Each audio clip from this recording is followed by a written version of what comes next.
Ago erokamano ni Nyasaye kendo kinyi masani mochako loso thuolo mondo achak anwang're e TV mar Lolwe ka gokinyi ni kachaka tudra kodi achiel kachiel in janeno mar Lolwe TV.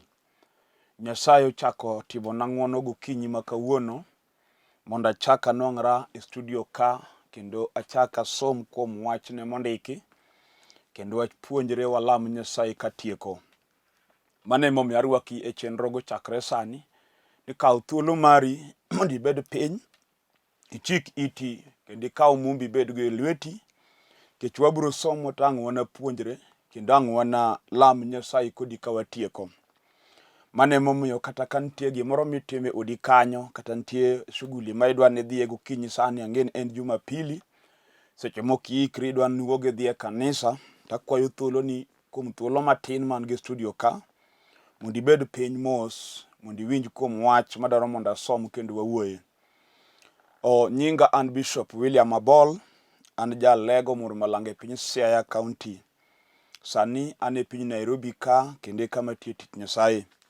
Mokwongo an go ni Nyasaye erokamano nikech chokruok ma wadhigo mbele mane wachako tarik 1 chieng' tich abich nyaka kawuono Jumapili watieke. Koro amedo rwako ji duto te manyalo dwaro mondo ochop e chokruok kawuono gi Jumapili. Wan e chokruok kawuono, ang' wanatieke kawuono. Miyo ka in area mar Nairobi, inyalo kawo gari mondo iring ichop e chokruok kawuono ni. Bi abiya nyaka Olympic stage, then igo sime e namba maringo e screen ni bada koracham ka. Then ibro direct kaka ichopo kama wantiere kawuono. Kuom mano arwako ji duto te manyalo dwaro biro mondo ochop e chokruogno. Warwaki bi mondo iwinj wach Nyasaye kendo walam kodi Nyasaye kanyachiel. Okinyi ni Nyasaye omiya thuolo kendo mondo achak asom kuom wachne kendo wang' walam Nyasaye katieko. Mano emomiyo kama intie adwani mondo ikaw muma mondo wasom kode muma mar Jorumi 7 matindo 15 e kama adwani mondo wasomie kawuono. Emomiyo kaw mumbi mondo wael kodi Jorumi 7 matindo 15 mondo wasom kodi kamoro achiel. Muma wacho kama: gima atimo ok ang'eyo nikech ok atim gima adwaro timo. Nikech ok atim gima adwaro timo, to gima sin godo ema timo. Ka atimo gima ok adwar timo, ayie ni chik ber, to chutho ok an ema timo go koro, to richo modak e iya. Nikech ang'eyo ni onge gima ber modak e iya, tiende ni e ringra. Dwaro to adwaro mondo atim gima kare, kata kamano ok anyal timo. Nikech gima ber madwaro timo ok atim, to gima rach ma ok adwar timo ema atimo. Ago ni Nyasaye erokamano. Mano e wach masomo okinyi ma kawuono madwaro ni mondo awuoye maler kibedo piny e dier odi kanyo kineno e TV mari ma in be koro iyawo gokinyi sani. Wach madwa nawuoye gokinyi sani en wach madwaro winjo malach ahinya kendo dwaro ng'at ma pache ler mobedo piny madwaro mondo wach Nyasaye okonye.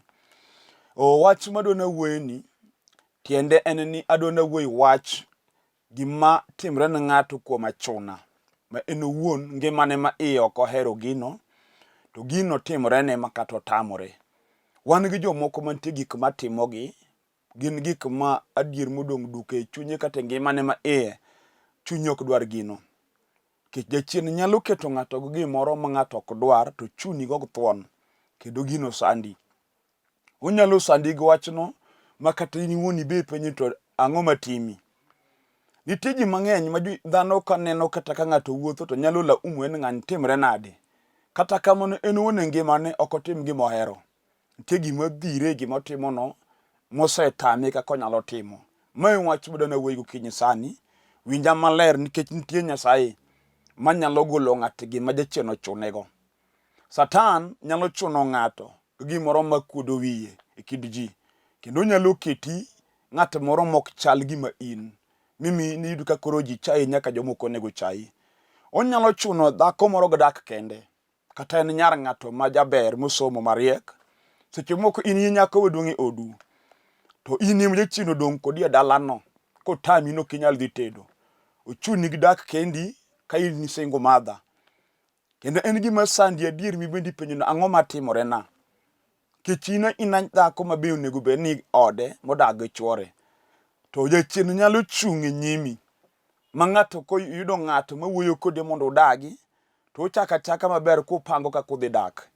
To jachien no ketha winjruok mani kinde gi jalno ma gima otimore marach onge. Wan gi jomoko mine moko be nokende mochako dag chuo. Moko be jachien oyie nochako dag ng'ato ka gichandore. Sama pok pesa gi bero beti dak, tidak adaka. Lakini sama Nyasaye gwedho odi, makoro chuori chako yudo gimoro e lwete. Tiyudo ka jachien kelo lweny kinde ng'ano mariembi. To chako kendo dhako moro machielo mane onge ka kuchako kode, ema koro dong' ka en joi mondo mane uloso gi jalni. Koro mae gima jachien nyalo chuno go nyar ng'ato. Iyudo ka nyar ng'ato ji nyiero kata ji wuoyo kuom tedo tamo. Adier modong' duk onge dhako madiher dak kende. Jachien to nyalo chuno ng'ato go dak kende gi thuon. Kata kidak kendi bende ng'en litni. Ka seche moko ineno kaka nyithindo matindo ni kod chuogi, to in jachien otamino kidhi tedo. Wachno seche moko joma neni nyalo paro ni en morni. Kendo joma wuoyo ni nyalo wuoyo ni kod achaya kata jonyuol nyalo wuoyo ni marach. Iyudo ka janyuol nyise ni dwarie ng'ato mondo kendi. Ke seche moko nyithindo ma itoki to odhi tedo, to in emidong' kionge dichuo. Wachno chami makata kibet kendi to tami nyaka chiemo. Mano gima jachien ochunigo nyathiwa. En onge daktari manyalo goli alwete. Mano katibed gi pesa inyalo bedogo. Lakini ok nyal goli lwet gima timore nino. Ibendi ng'e ni setemo gi rieko te. Maseche moko be setemo kuom jajuoke mag piny gi jok mariek miluongo ni jorieko mag piny. To kata kamano gino dong' kodi komaki. Paul wacho ni gima ber madwaro timo ok atim to gima ok adwar ema timore na. Adier modong' duki ok idwar gima timore ni bendi ng'eyo. To Satan ma jachun ji gima rach omaki. Ochuni kod gima ok idwar kendo hinyo go ngimani. Wach in go paro seche moko chunyi paro weche moko maricho ahinya. Wan gi chung' jachien ochung' e nyime. Ma kata en ng'ama tiyo mayudo pesa. To jachien odagi no ok onyal pesa mayudo ok nyal konye. Kendo wan gi joma yudo pesa maber monego timgo gik makonyogi. To seche moko be jachien ok en pesa noyudo pesa lala e lwete. Ma kama pesa ochomo kia. Kendo pesa rumo ma gima pesa no konyego onge. Mano gima Satan ochono go wuod ng'ani. Ma kata kotiyo to kone ber mar tich. Omiyo seche moko chunye bet piny mobed maparore ahinya. Mwachne kaka ma tafadhali koro adog dala. Kichan kapango tiyo to gima tich konyago ok ane. Iwinjo gima timre ni no onego ng'e niya. Satan ochuni kod dhier. Ok odwa ni gima ber ibedgo. Odwa go kodi ni dok e dala ka ng'ama ok nopango. Kidok dala gi lweti nono. Mano gima jachien ochunigo. Paul wacho ni gima ber madwaro mondo atimo ok anyal timo. To gima ok adwar ema timore na. Dong ibed no ka dier gima ok idwar e ngimani. Bibende ok chunyi ok morgo. Ema jachien okete mondo timre ni. Wan gi mon ma jachien otemo yore te mondo dak kod kwe gi chuore. Oloso kore kabisa mondo kik lweny kata ywaruok obed e kinde gi dichuo. Lakini jachien ochune gi lwenj ot. Gi onge kwe winjruok onge ot dak magidakie. Kendo nitie udi moko ma ka ng'ato donjo tiyudo ka ji wuonde ni ji nyiero. Lakini odno nyalo tieko dweche ariyo ka ji ok wuo. Dhako ndiko mana chuore message gi communicate messages. Udhiambo ka dichuo donjo ot oling to dhako ling. Ji okuot ot te. Gimokelo chwanyruok mi jogi kuwe ot ben seche moko onge. Mako jachien lweny omako odni. Ok odwar mondo dhako gi dichuo dak kod kwe. Kendo Satan bilano nyalo tiyo kinde ma pesa nie ot. Makoro nego dichuo gi dhako bed piny mondo gi plan for development. Koro ka chien oketogi ok giwinjre e wuoyo. Miyudo ka kinde muyudo pesa monego plan gik manyalo konyou, to kinde lweny ni ot winjruok onge. Mano jachien mu anu piny. Odwa nu dhi adhiya kamano mogo itiyo ka gima ber molos e ngima onge. Seche mo gima timi no kelo wot iyudo en gima kata unu be gino notimo. Ma kinde baba ni gi mama dak ne rach. Ma seche moko mama ni ne dak to a. Ma kata un ne udongo ka mon moko ema pidhou. Kech kwe notam mama ni gi baba ni. Jachien nochuno gi lweny mar pogruok mar werruok. Ibe ka nyidhi tedo jachien onyolawi ka dichuo. Utami winjruok kod chuori. Adier un go ywaro kod kes miyalo seche te. Iyalo melu nyaka gi jirande nyaka nyithindo matindo choko bura oketo piny ni minalis bedie uru piny wawuo. Kech nitie gima timre udu makuodo nyaka winjo modag e landi. Mano jachien momako ngimau. Ochuno gi lwenj ot go dhao. En lweny mokrum makata gimularo onge. To kinyini ayalo Yesu ja Nazareth. Ng'at manyalo muko piny wuodh jochiende. kata ne gichuni ga ng'o ma gikete ngimani. Yesu yema luonge mar Mathayo 11 matindo 28 nubiuru ire un duto mujony kendo uganguru mapek mondo mi uyweyo. Kendo gima jachiedo chunyigo nitie ng'at manyalo gole kuomi, iluonge ni Yesu Kristo ma Wuod Nyasaye. Nona ni chunyi osiepna kibet e kom kinena sani ne gik matimoreni. Momiyo seche moko iwuoyo kendi kata kibet e ofis. Inyalo bet e ofis itiyo lakini pachi onge tich. Chunyi kwayo oko. Giki omoko te onge gimi faulu kipango. Wan gi ji ma kata chak business maber, kata nyiew mna gari nodwa ringo go mamare. To gache ne mayudo accident e barabara ka. Ng'edo ka gache odong' e koriyo, iwuotho gi tiendi, oduoki iwuotho gi tielo. Tami to ji mang'eny nyiewo gache ringo higni gigi to kane ka gache yudo accident. An mara manya thuthni matemo matwero chunya manyiew ema kethore. Jachien odagi ni okibed kod gima nyalo konyi. Otami. To ginena dier kibendi bet kata sani ukinyi kinena. Wan gi jomoko makata otem to gima otemo kisrani mawuok ni. Kata chak buna nogero ot to odno kisrani biro ma ot chung' moko rumo. Wan gi joma nochako gero ot higni 10 machien to ok nokoti otiyo en go pesa to ot okwamo ok nyal rumo. Pesa konwang'o donji gik moko nono ma ot manochako seche moko kwame Lington kaka oger ot otieko tamore. Omiyo jo gweng' wuoyo kendo joma ne penjore wacho no yere gimo hinge. To ko hinge da yuto mar romaro magero ot. To kata kamano Satan ochune kod chandruok mondo kik otiek ode manochako. Kawuono nitie Nyasaye mwanyalo lamo kodi kinena. Ma jachien no we mipoka yore manoloro yaore. Kata nokelo ni dhier momako yore ni motami no kinyal timo gima nyalo konyi. Wan gi jomoko bebe ne tie tije mabeyo kabisa. To jachien mok dwan ji dongo. No apiny moketho tiji manitiyo no. Matich no rumo. Adier tidigo lamo Kenya nwang'o tich to kata kamano in gi ren mar tich. Teni somo kata in gi certificate. Tich meri no in gi experience kidu tiji ber kabisa. Lakini jachien ochunge nyimi no Kenya yudo tich mitiyo gi rieko ma in go no. Omiyo itiyo tije moko mok chal kodi. Kendo dak moko maisha ni. Adier king'iyo maisha midak ok en mari. Jachien ochuni gi maisha moko mari mondo idag ne. Kendo happy kod gwethni omako lingo thi. Omiyo gik mipango orem te. Ukinya nyalo jal moloye luonge Yesu Wuod Nyasaye. Inyalo yie chunyi ma emochna dier kiyalo. To jachien ochuna kod gini osandogo. Kata chunyi mna gi chuny mer mar ura, mar kong'o mar mer, mokiti jakong'o ma ji ong'eyo. In gimani te en kong'o tibedo kihero mondo imadh kong'o. Kata kamano Satan ochuni kod mer.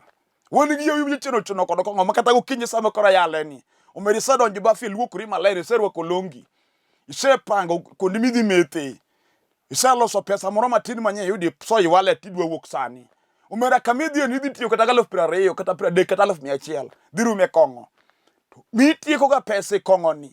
To seche moko mama ni monyuli en chiliel to dak ot madwa diye. Kodak ngima mok chal ngima min wuoyi ka in. Kendo dier modong' duk seche moko mama nitiyo tije moko mag wich kote kor gweng'. Yaka yudo ko chiemo gi nyithindo mag kiye monodong' e lwete.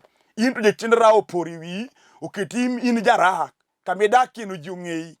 Omera jachien no nyalo keti gino mipar kan mane ngima ok en ngima. Mano gima Satan ochunigo. Ke joma nene ywagi wacho to yahud ng'ani ok one gima timre neni. Yani joma neni ywagi nyaka osiepni mondi mamiel kodigo. Kiloko ng'intie mbaka magigo kuomi. Kik seche moko be madho makata dalo kidhi. Ka January to December inimetho.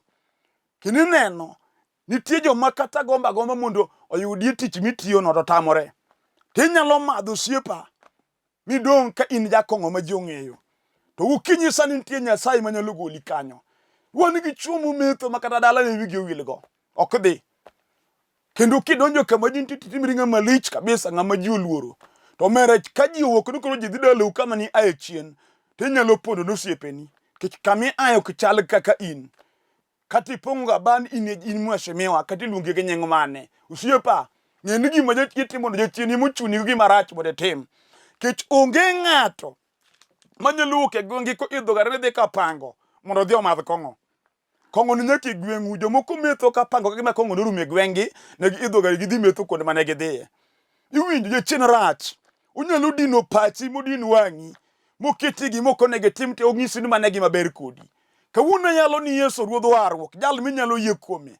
Usiepa onge ng'ama warruok osera no bedo rawuon nikech oware. pok wanene piny ka ng'ama piny odong' go noran nikech owar nikoro warruok otimire ura ma piny odong' go onge. Lakini gik mara mag piny ma ji timogi to osetimo ji rourni. Jadi mosemadho kong'o ma kong'o barogo mamoko ne daga mana ka nindike banda ka kong'o norane. Kendo nawacho kinde moko ni jachien kong'o jachien ma jamriambo. Kong'isowa kong'is TV kilando no kaka kong'o ber. Bia imara kama Simba sijui nini. Tinyiswa joma chwe madende gi ler ni mage joma madho kong'o. Ok nyiswa ga jok jochiende mag kong'o muko lekegi. Mawuotho kar ofuoge to wang'gi ogwar ka jokuoyo machwado kod choma nikech ne kong'o go piny mawang'e oridhore. Mago tok nyiswa ga. Nyiswa ga na jok mabeyo. Iwinjo jachien jamriambo. To warruok nyalo konyi. Kata jochiende no ani piny. Mudino ni adier gilor ni bimbi ngin tie jomoko ma ngima gi se lose hope. Kata kide kotimo gimoro kotim ne kecheche to timo ni kicho se lose hope neno gik maber monyalo timre ngimane. Omiyo se amua mondo tim na gik maricho. Wanyisi niya, we lose hope nikech ng'ama pod ngima ok ofel. A failure en maiti makoro yiko mane ng'ama fail. Lakini ng'ama pod ngima nitie duto te pod nyalore ngimane. Nenu kama pod intieno Nyasaye pod nyalo teri matiopi kama ok ni par. Kendo Nyasaye pod nyalo timo ni gik madongo ma piny manochai chak dugu kuomi. Kata jodolo wiye mochai nyithindu ok ne ni kadhano. Kidhi family meting tingise ni eneleng. Nyithindo matindo metoki mobete kom iningisi ni onge sauti nikech seche moko en gi lwete nono. Gini ni ng'at monge gi maber man kuome. Nyasaye nitie ma jakel geno kama geno onge. Ma ja lake manyero ng'ato. Nyasaye manyalo loko nying ng'ato mocha. Kata be dala momodong' chien e gweng' ma ji ochayo. Mok negi maber ka nie iye ma kanyuola wuoyo to en ok wuo kuome. En dala moteng mogol oko nikech jachien odong' kode. Yesu pod nyalo gonyo dala bilano. Ka iwuon dala obedo piny gokinyi onena. Jaduong' ni nyuolo ibende nyuolo yawuoyi ka jodongo weteni. Jachien oketi ka ng'ama ok nonyuol. Nyithindi okeyo te ma onge manyalo konyi. Wan gi jal man gi nyithindo to onge madobed go piny ma gipim go wach kuom gima nyalo konyogi. Jachien omako nyithindo te nyithindo chalre te kuomi. Ka en kong'o to gimadho te. Ken urato magigi te onge manyalo konyi kata obedo manyako. Ido ka nyiri jachien olewo go oko yawuoyi bende jachien omako. Idong' ka ng'ama ok nonyuol tiwinjo tie Nyasaye ma jakony miere. Nyasaye manyalo kecho dala mo jachien omako. Kata ji ochai kendo anyuola wuoyo ni ka nyethoni. Nyasaye ja adiera. Okinyi sani wuoyo kodi nitie Nyasach Israel. Iluongo Yesu Kristo ma wuod Nyasaye. Inyalo yie kuome gi chunyi ma iye gi chunyi lit mi wach ruoth kawuono. Kik waro ga ji adier mitim maber ni jomocha. To an eri abedo ka. Nyasaye winji kaka piny wuoyo kuoma. Ne kaka jomoko nego chayo chaya. Ne kaka dong' chini kinde ji ka onge geno. Kawuono kinyalo mako lweta Nyasaye. Michake miya geno to an bende natini. Inyalo yawo chunyi ni Nyasaye ka mibetieno. Muma wacho ni gima ber madwaro timo ok atim. To gima sin go ema timore na. Usiepa ok en hero ni mondo mono weyi. Ibendi dwani dak kod chiegi kod kwe gi nyithindi. Kata kamano jachien ochuni gi dak mosumba. Makati dak maber ga dhako mitim gik moko te kaka ng'ama dichuo. To pod chiegi aya. Gima riembo ni dhako botamine enang'o. Manu chuny moramo kodi matek. Dwane go kodi no nigi kin mosumba. Kawuonda nyalo Yesu moloye. Dal manyalo gole kuomi matim ni hono. Kata dhako no modhe gi nyithindi. Nyithindi tindo ndeko mana kothe gwenge moko minikia. Iselawo mi ol mi weyo. Nyasaye nyalo duoko gi kawuono. Kata dhako no gino kuno duogi. Nitie Nyasaye manyalo loko chuny dhako madugo kendo. Kiyego kenye sani nikech jachien madalau mar mosumba mok dwani dag dhako ema noriembe. To kiyidugo kuom Nyasaye to Nyasaye biro animalo. Nyalo kechi gokinyi sani. Ere gima Satan ochunigo. Mineno ka timre ni malit ni chunyi. Mamiyo seche moko chunyi wuoyo mondo mi ideri. Wan gi chuo maneno tole wang'i. Moko neno sum. Chunye ma iye siemo ni sum mondo cham. Ke chandruok makale matimore ne. Kisungu wacho there is no permanent condition in life. Gimi kale nunti jok moko mose kale mochako bedo ji. Okonegi par derwo, okonegi par Nyasaye. Manyalo golwet gima timi momiyo chunyi neno thono. Nyasaye ja adiera. Kiwinja gokinyi sani nyalo loko chunyi. Iwinjo kata jachien no mi kuongri gi jodalau. Wan gi jomoko mano kuongre gi jodala gi moko enok nunena. Nodwoka kan maiti. Ok na chake duogi dalani. Mano wacho weche maricho. Seche moko in nyathi kimirwa. Minu no dhi kodi katedo. To sama no se dhi kodi kanyo. To as minu no tho wei koko ngisi dalau. To nyithindo mano nyuologi masani go ilweny. Giwacho ni nokin nyathigi. Jogo kudwari. Nitie Nyasaye. Ma ng'ato nyalo ywak ni chunye ma iye. mung'is ruoth duok na geno mondo jomosenyera mosechaya uchakone kachaka bedo dhano. Nyasaye no jadiera, uge gima tek matame, okolokre bende okloye lweny. Kata bed jochiende mag remo mag dala, mag anyuola maka ng'ato mano ani piny. Gidino ni giloro ni onge gimiteri weti mawuogni. Gikitegi na kisran. Nitie Nyasaye mamumoyo kuma Nyasach kwe. Manyalo kechi gokinyi makawuono. We luor kata piny wuoyo. We buok kata dhano wacho. Dogo imo wuoyo, dhano imo wuoyo. Nyasaye poko wuoyo. Kata giwach giwechego. Ka Nyasaye wacho wach achiel, tieko weche ma dhano osewacho te. Nyasaye ko amalo nogwedhi to kata ji nowacho ni onge gima ber ma inine. Omera gibiro neno gik ma Nyasaye otimo. Muma wacho niya, bad Nyasaye ok chiek maduong' ne resi gokinyi sami nenani. E kom kami betie mokori winjo ka wuoyo ni. Nyasaye bade ok chiek. Madumunde wuoyo kod boss manochungie tich no. Mipoke kendi chakiluongi tich midog miti. Bad Nyasaye ok chiek. Madumune tamo jachien mar chode momako chuori mama. Momiyo dichuok nini ka chiege. En mon ma oke mokwano ka jok monego wuothgo. Ino nini kataka. Wan gi mon man go chuo mar chuogi pod ngima. Kendo chuogi tiyo chuogi ng pesa. To daka chilel ga nyithindo. Kaja chino dagi ni chuore mokende ok miye kwe. Iwinjo gima timi no okotamo Yesu da. Lwet Nyasaye ok chiek madumune loko pach dichuono. Mopar nyithinde mopari kaka chiege. Gimotamo Nyasaye ani malo. En pok iyie kuom Yesu gi chunyi ma iye. Mondo wari chunyi mondo wen richoni. Mwacho ni bad Nyasaye ok chiek madumone resi. Kata it Nyasaye ok nok kuom ywak miywagano mondo tamre winjo ywakni. To nitie gimiluongo ni richo mopogo kindi gi Nyasaye. Inyalo yie chunyi ma iye. Nyalo wacho ruoth, wena richona kawuono tikechie oda. Machien oketho momiyo anadak kachiliel to chuora pod ngima. Itiyo tije moko ne giti dichuo jwangi. Nyasaye pod jadiera. Paulo wacho niya, gima atimo kang'eyo nikech gima ber mar timo katim, to gima sin go ema timo. Katimo gima ok adwar, ok en an, to richo modakie iya. Nitie gima jachien nyalo keto kuom ng'ato manyalo ketho gik monego timrene. Nitie richo modakie chuny dhano manyalo ketho hape kod gweth mare. Wan gi richo mar remb joka ng'ato, mar kuong' mar anyuola. Maseche moko anyuola moro jachien kuong' momako dalo kata richo momako dalo richo mar chode. Miyudo ka ji thom ni chode. Nyaka dhako man gi chuore modakie ode pod wuok awoka dhi ka chode. Kech mano richo badalagi.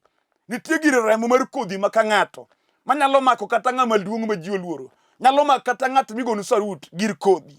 Eno nyalo loyi makati somo, kata ok idhi skul, kata idhier kata jamwandu. Gir kodhi nyalo sandi. Miyudo kotami daki maisha monege dagie. Mano gima jachien ochuno go jodalau. Ibe ochuni go. Inyayudo ka jachien omako wuod ng'ato. Oketi chandruok ma ji penjo to ng'ani ang'o matimorene. Gima timi buogo joma neni. Mano gir kodhi modong' kodi.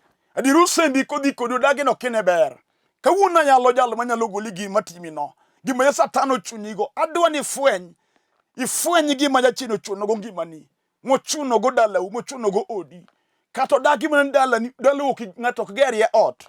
Wan gi miere mo ji onyuole igi to kedonyo to kama yawuoyi nego bedie, gedie, dong' pap. Yawuoyi olewo oko ng'ama ged onge. Ka ji oduoge dala moko nyaka duogo gi gache ka giriembo. Gariemb to kama oninde. Jachien dagi no ok nyal gero ot modakie. Kawuono adwa lamo ni Nyasaye. Ing'eyo gima jachien timoni. Ing'eyo kama tek mo dino nigo. Ng'e gima otimo ngimani. Adwa ni nwang' yie sani bed ready nikech wadwa lemo. Non chunyi ma iye gima timore malitni no.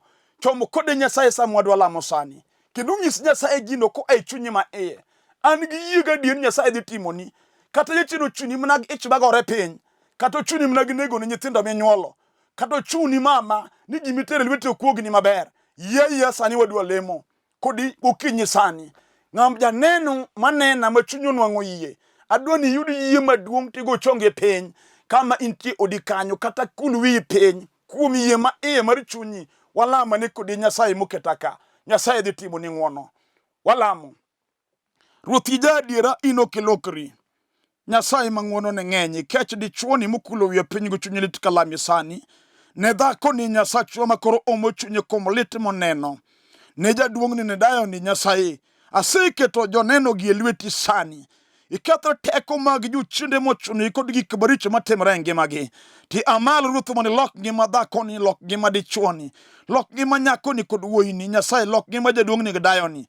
Erokamano kuom gwedho ng'ato kod ng'ato. Jala matuoni aoro tekoni mar chang. Ruoth mondo changi kama entie sani. Duong' odogni kuom timo e nying Yesu Kristo Ruoth. Amen. Muma wacho ni en bedo gadiera. Bed gadier ni Nyasaye miselamo oselocho kendo osetimo gimidwaro. To wach mitim ka watwa idwar kanisa miyale injili mar warruok. Mondo idonje kanisa iwinji injili kendo jotich Nyasaye omed puonji warruok manyalo miyombo jochiende mosebedo kasandigo. Atieko kendo kachaka fulo nyinga. An Bishop William Abol. An jalego moro malange piny Siaya County. Sani adak e piny Nairobi ka e piny Olympic Kibera. Kende piny Kibera kanye kama ntiego kanisa kama tie tich Nyasaye. Wacho kachako ni kawuono watieko chokruok manchane wachako chieng' tich abich. Kawuono watieke gi Jumapili ni. Koro warwako ji te manyalo dwaro mondo chope chokruogno kawuono mondo ibi. Bia idh kiwuok oko mar town, kichopo town kaw gari namba 8 Olympic, gari namba 8 Railways. The other railways kaw matatu namba 8. Tinyisgi ni lor Olympic stage. Kichopo Olympic stage lor kanyo, namba mar registry kagi go mondo mi ai direct ka kichopo kama wantie. Kati ai area mane bia warome chokruok. Ka ine piny Dandora wan kanisa Dandora Kayole, kigosi mobo direct kanisa no man kuonde go nyake piny Siaya kuonde ka kuonde wan kanisa ni. Kigosi mabro direct kichopo kanisa ni maogwa.